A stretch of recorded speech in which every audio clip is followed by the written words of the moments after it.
Malaysia ditubuhkan pada 16 September 1963 dengan gabungan antara Tanah Melayu, Singapura, Sabah dan Sarawak.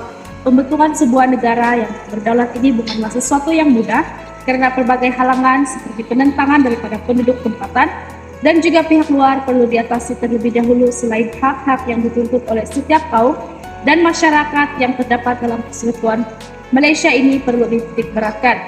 Pengorbanan tokoh-tokoh terdahulu yang berjaya merealisasikan kedudukan Malaysia sehingga banyak kemajuan yang telah dicapai. Tun Datuk Mustafa bin Datuk Harun 31 Julai 1918 sehingga 2 Februari 1995 merupakan yang di-Pertua Negeri Sabah pertama dan juga Ketua Menteri Sabah yang ketiga. Beliau digelar Bapa Kemerdekaan dan juga Bapa Pembangunan Sabah, lahir di Kampung Tampakan, Kudat, Sabah. Anak keempat Datuk Harun Datuk Nasaruddin dan juga daripada Norani Abdul Rahim ibunya. Bapanya berbangsa Suluk dan ibunya adalah Bajau Banaran. Sejak dari awal lagi, almarhum Tun Datu Haji Mustafa bin Datuk Harun, seorang pemimpin Sabah yang berpandangan ke hadapan, telah menetapkan visi melihat negeri Sabah maju dan makmur. Visi tersebut direalisasikan menerusi kelahiran Yayasan Sabah, sebuah yayasan untuk rakyat negeri Sabah. Usaha penubuhan Yayasan Sabah bermula pada 1 Januari 1966 melalui enakmen Yayasan Sabah yang diluluskan oleh Dewan Undangan Negeri Sabah.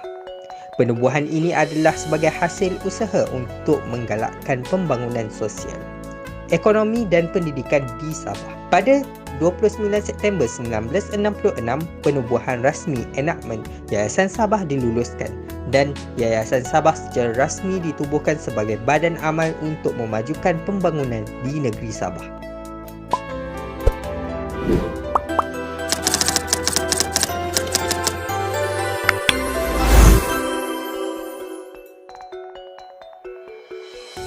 Yayasan Sabah juga telah memberikan sumbangan yang besar dalam ekonomi Sabah melalui beberapa cara, antaranya adalah menguruskan dan memanfaatkan sumber hutan yang luas di Sabah, iaitu merupakan salah satu sumber pendapatan utama negeri Sabah. Yayasan Sabah telah mengamalkan pengurusan hutan lestari yang memastikan keseimbangan antara pemanfaatan dan pemeliharaan hutan. Yayasan Sabah juga telah mengembangkan industri perkayuan, kertas dan bioteknologi yang menyediakan peluang pekerjaan dan perniagaan kepada rakyat Sabah. Dalam sektor komersial, bermula dengan aktiviti pembalakan kemudian ke pemprosesan hiliran kayu, kumpulan Yayasan Sabah mempelbagaikan asas penjanaan pendapatan dengan menceburi sektor perladangan agro, hospitality dan pelancongan, perkapalan serta pembangunan hartanah sejak tahun 70-an dan 80-an. Bagi memenuhi permintaan global dan dunia perniagaan yang semakin mencabar, kumpulan Yayasan Sabah menceburi bidang bioteknologi dan hortikultur, perikanan dan industri makanan serta industri minyak dan gas.